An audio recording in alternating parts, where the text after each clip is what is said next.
Hey YouTube. Today I want to talk about a little issue with the Chrysler 3.5 liter motor. Of course, we all know from research that particular motor has a lot of different particular issues as far as oiling. These are some rocker arms that were taken out of a 2006 Chrysler 300. And as you can see, the oil is just baked on, and this has been through about 3 different cleanings with some harsh chemical. But more about the oiling problem later in a different video.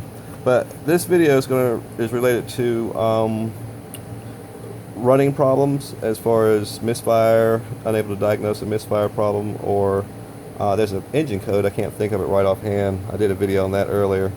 It relates to the intake manifold, but along with intake manifold, along with the oiling problem, you also have this problem here.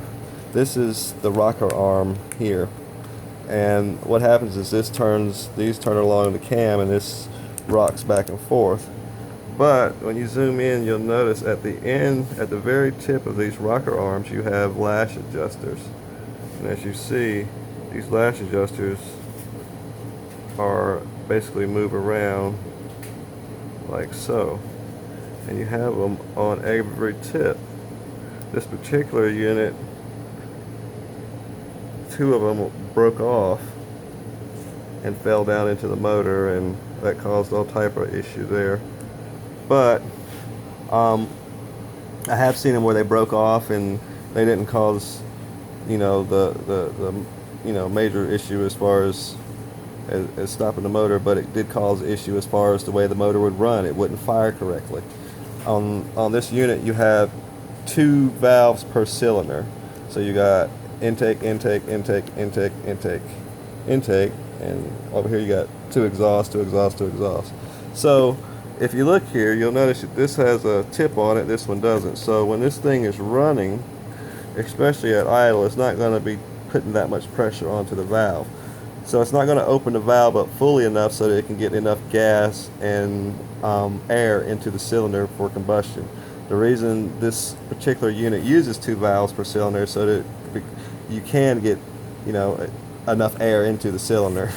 But of course, if you don't have one valve working the way it should because of a little issue like this, then your car is going to run funny. It's going to have a funny idle to it. And a lot of people are having issues trying to diagnose this particular thing. But if you lift your rocker arm, okay, you'll take that out of the car. I do suggest just get you a whole new rocker arm. Okay, you'll notice this is the new replacement here. We have all of our tips. They're all smooth, all moving. This will be pre-lubed, and then we'll put it into the motor. Okay, and that sits right on top of the cylinder block here, on top of your camshaft. We'll sit this rocker arm here. As the motor runs, this camshaft turns around and it rocks these arms back and forth. These are the valves I was telling you about. So if you get one valve open and the other valve closed, you're not going to get enough fuel into the cylinder for combustion. Again, this is a Chrysler 3.5 liter motor. It ranges in years from, wow, Chrysler's made it for a while. This particular unit is like a 2006, 2007, 8, 9, 10. They all have the same motor in it, and they all have the same issue.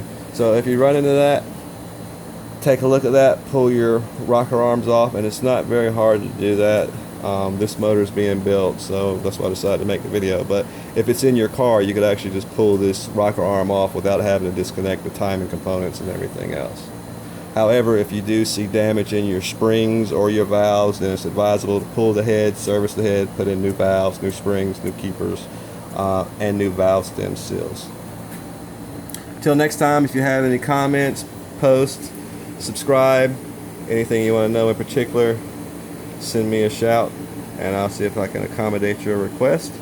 Until next time, YouTube, have a beautiful day, and I'm going to get back to finishing this motor.